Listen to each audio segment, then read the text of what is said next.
The clock started ticking on Arizona's Colorado River water, and almost nobody heard it.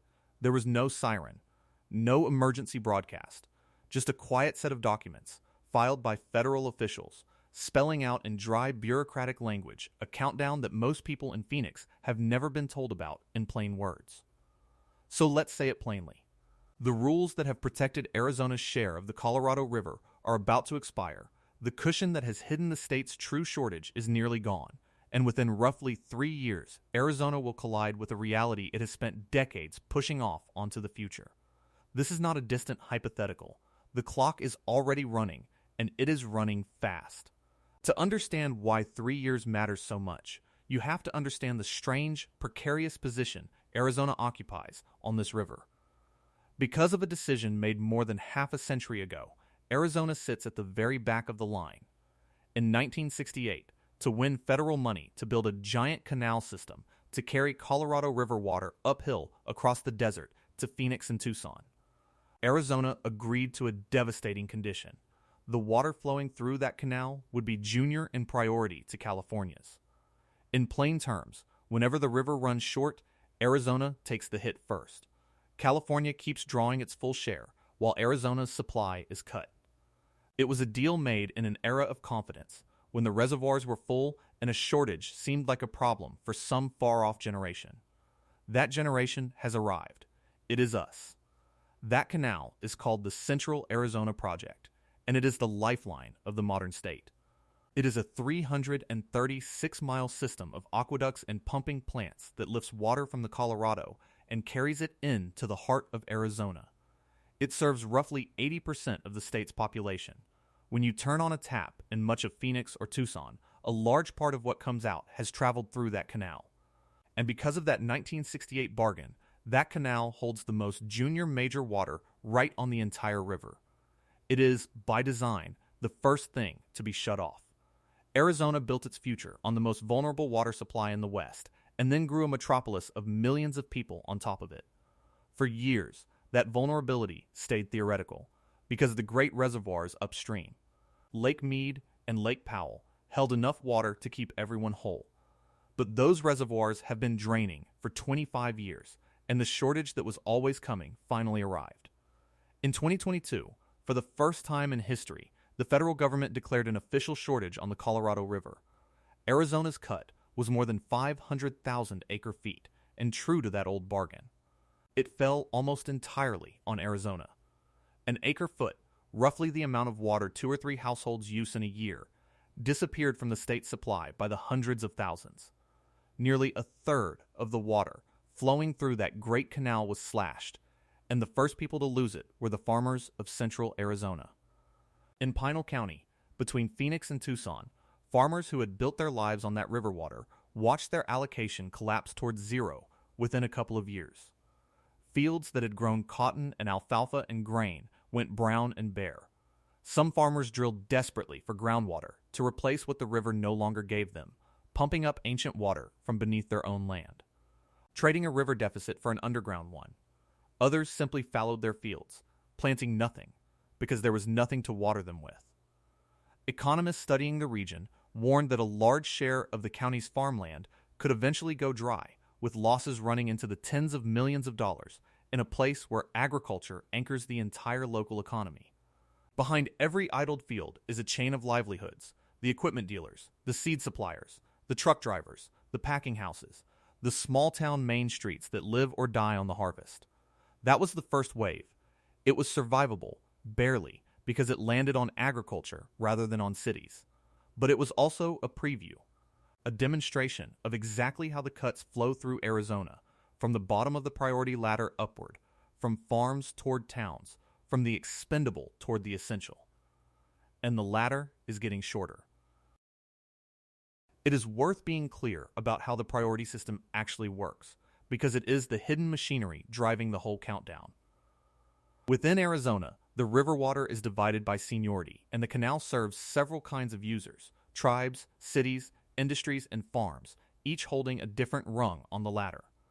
Agriculture sits near the bottom, which is why the farmers were sacrificed first. Above them sit the stored water programs and the replenishment districts that recharge the aquifers under the growing suburbs. Higher still sit the cities and the tribes with senior rights. As the cuts deepen, they climb that internal ladder, rung by rung. The first shortage wiped out much of the farm supply. The next levels of shortage begin reaching into the water that cities and tribes and the groundwater banking system depend on. Each new tier of cuts does not spread evenly across the state. It consumes another rung, and there are only so many rungs left before it reaches the ones holding up the cities. Here is where the 3-year clock actually comes from. Because it is not a number someone invented for drama. It comes from the calendar. The set of rules that currently governs how the Colorado River is shared during shortages, the rules that determine exactly who gets cut and by how much, was adopted back in 2007 and was always meant to be temporary. Those rules, along with the emergency drought agreements layered on top of them, expire at the end of 2026. After that, everything is up for renegotiation. And whatever replaces them will take effect in 2027, reshaping Arizona's water future for years, possibly decades to come. For years now, the 7 states that depend on this river have been trying to agree on those new rules, and they have been failing. The negotiations have hardened into something close to open conflict, splitting along an old fault line between the upper states, where the river is born in the Rocky Mountain snowpack, and the lower states, where Arizona sits with California and Nevada. The upper states insist they already get shorted every year by nature and refuse to accept fixed mandatory cuts. The lower states insist the pain has to be shared to keep the whole system from crashing. Deadline after deadline has passed with no deal. And the federal government has issued a warning that hangs over the entire process. If the states cannot agree, Washington will impose a solution on them, one that none of them may like, to take effect in 2027. That is the real meaning of the countdown. Within roughly 3 years, one of 2 things happens. Either the states strike a grand bargain that requires deep, permanent cuts, or the federal government forces one on them. And the federal framework already on the table makes clear just how deep those cuts could go. It contemplates reducing water to the lower basin by as much as 3 million acre-feet, an enormous volume. And under the plans being drawn up, Arizona would once again absorb the single largest share of that pain, more than California, more than Nevada, more than anyone. Analysts studying the proposals have warned that Arizona's canal could face cuts of more than a quarter of its total deliveries, and this time, there may not be enough farmland left at the bottom of the ladder to absorb the blow. The cuts would start climbing toward the cities. Compare that to California, and the unfairness of Arizona's position comes into sharp focus. California's coastal cities sit higher in the seniority stack than Arizona's canal, so they take their cuts later and more gently. They also draw water from multiple sources, not just the Colorado, spreading their risk across the state's other rivers and aqueducts, so that a reduction on the Colorado, while painful, is not existential. Arizona has no such luxury. For 80% of its people, the river and the ground beneath their feet are essentially the whole story. When the river is cut, there is no second great aqueduct waiting to make up the difference. This is why the same shortage that is an inconvenience for Los Angeles is a genuine threat to the Arizona way of life.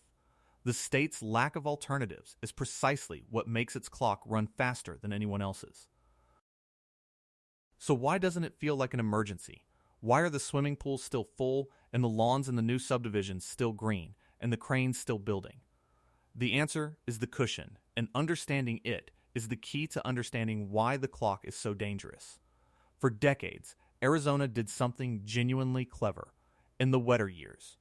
When it had more Colorado River water than it could immediately use, the state banked the surplus, storing it underground in vast aquifers through an agency built specifically for the purpose.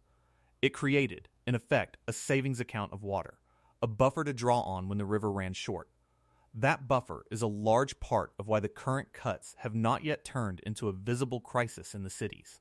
When the river gives less, Arizona has been quietly leaning on its savings. But a savings account only works until it runs out. Every year the shortage deepens, the state draws down more of that stored water than it can replace, because there is no longer any surplus river water to bank. The cushion that makes today feel normal is being spent, not refilled. And here is the trap.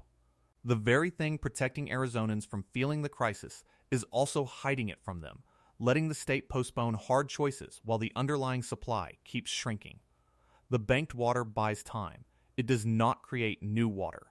And within the same rough window as the negotiations and the cuts, the easy years of the buffer run thin. That is the third hand on the clock, turning alongside the expiring rules and the deepening reductions. Three pressures, all converging on roughly the same short span of years. And when the Colorado River cushion gives out, Arizona has only one place left to turn, and it is already in trouble. That place is groundwater, the ancient water beneath the desert. As the river delivers less, the state leans harder on its aquifers, pumping up water that took thousands of years to accumulate and that once gone does not come back on any human timescale. In the cities, that pumping is regulated, but the aquifers beneath Phoenix have been in deficit for years, drained faster than they refill. And beyond the managed zones, across most of rural Arizona, groundwater pumping is barely regulated at all. In some rural basins, the water table has fallen hundreds of feet. The ground itself has begun to crack and sink, and wells have gone dry, leaving families hauling water to their own homes. In one southeastern valley, so much water has been pumped that the earth has opened into fissures miles long, and the land has dropped by more than a dozen feet over the decades, the fastest such sinking anywhere in the state. So the fallback plan for the Colorado River crisis is a groundwater supply that is quietly having a crisis of its own. Arizona is trying to bail out one sinking boat with another, and leaning harder on groundwater brings a hidden cost that rarely makes the headlines. The water itself gets worse. As the state pulls more from deep aquifers and blends in less river water, naturally occurring contaminants common in southwestern groundwater, things like arsenic and uranium, become more concentrated because there is less clean water to dilute them. Warmer, lower reservoirs and more mineral-heavy supplies can shift the taste, the hardness, and the chemistry of what comes out of the tap, and can raise the byproducts left behind by treatment. It is a reminder that a shrinking water supply is not only a question of quantity. Squeeze the system hard enough and the quality suffers too, quietly, in ways that show up in treatment costs and health risks rather than in dramatic dry faucets. Every fallback Arizona reaches for turns out to have a fallback problem of its own. There is a cruel arithmetic hidden in all of this, and it explains where the real pressure will land. The overwhelming majority of Arizona's water, both from the river and from the ground, does not go to homes at all.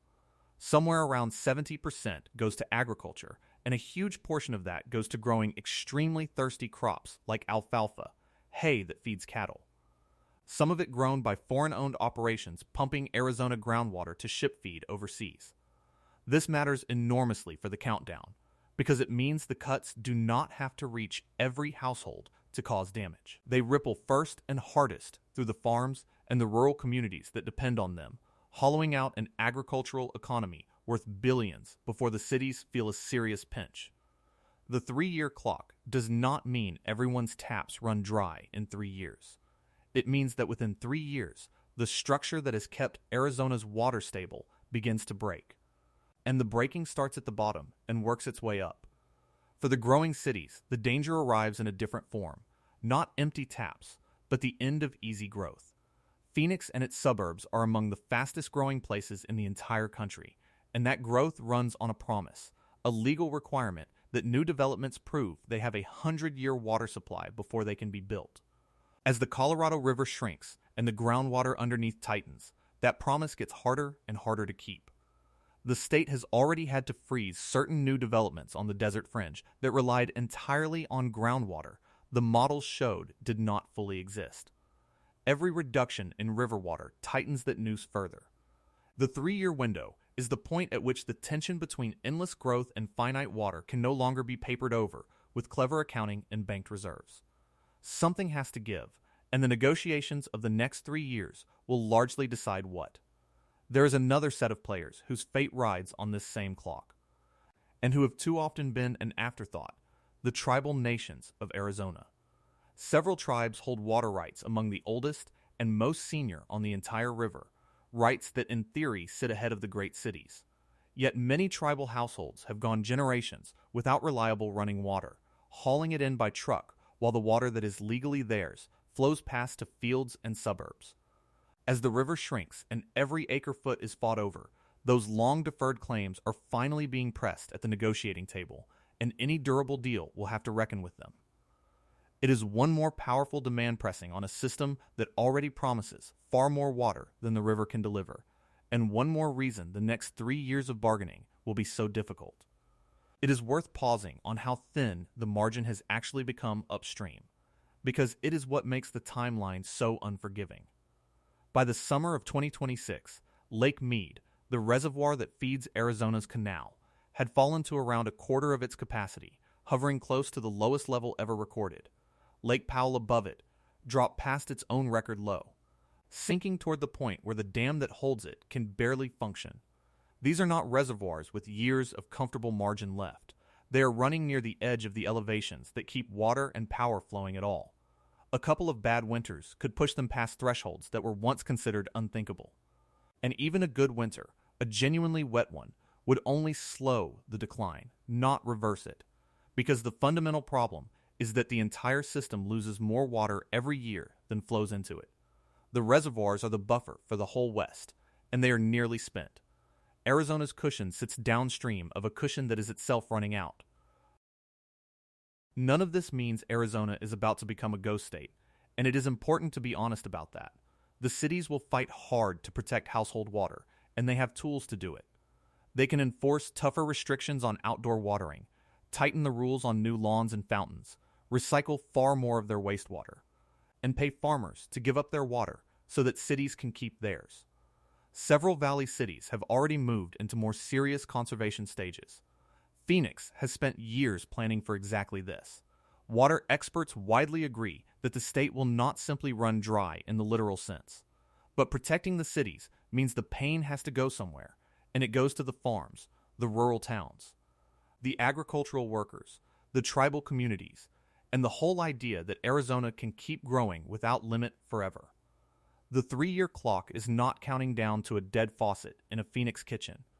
It is counting down to a reckoning about who loses and how much, and whether Arizona faces that choice on its own terms or has it forced upon the state from outside. That last point deserves real emphasis, because it is what turns this from a slow problem into an urgent one. If Arizona and the other states reach an agreement, they get to shape it. They can protect what matters most, phase in the cuts, cushion the communities that would be hardest hit, and build in flexibility for wet years and dry ones. But if they fail, and the federal government imposes a plan instead, Arizona loses control of its own water future. A framework written in Washington, optimized to keep the whole river system from collapsing, would have little reason to spare any particular Arizona farm or town. That is the difference 3 years makes. It is the window in which Arizona still has a seat at the table and a hand on the wheel. Let it close without a deal, and the state becomes a passenger in a vehicle someone else is steering toward cuts it did not choose. So what should you actually take from all of this? Not panic, but clarity.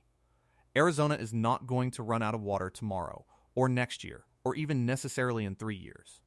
But the comfortable era, the decades in which the state could grow and build and farm as though the desert would provide forever, is ending. And it is ending on a schedule that is now measurable in a handful of years, rather than a vague someday. The rules expire in 2026. The new cuts begin in 2027. The banked cushion thins out over the same stretch. The reservoirs upstream have almost no margin left, and the fallback, groundwater, is a well that is also running low. Every one of those clocks is set to roughly the same alarm. For 100 years, Arizona has been telling itself a story about mastery over the desert, about how enough concrete and engineering and clever accounting could make the impossible permanent. The Colorado River, patient and indifferent, is finally calling that story to account. The state that built a metropolis on the most junior water right in the West, that grew millions of people on a supply designed to be cut first, is now watching the protections that made that possible expire one after another. The clock did not start today. It started years ago, quietly, in documents almost nobody read. But it is louder now, and it is unmistakable, and it is running down toward a moment, just a few short years away, when Arizona will finally have to answer the question it has spent a century avoiding. Not whether the water will run short, it already has. The deeper question is one of will and timing. Will the state act while the choices are still its own, while there is still farmland to cushion the blow, still banked water in the ground, still a seat at the table where the rules get written? Or will it wait, as it has waited before, until the decision is made for it by drought, by a federal pen, or by an empty reservoir? The only question left is who decides what happens next: Arizona, the desert, or Washington,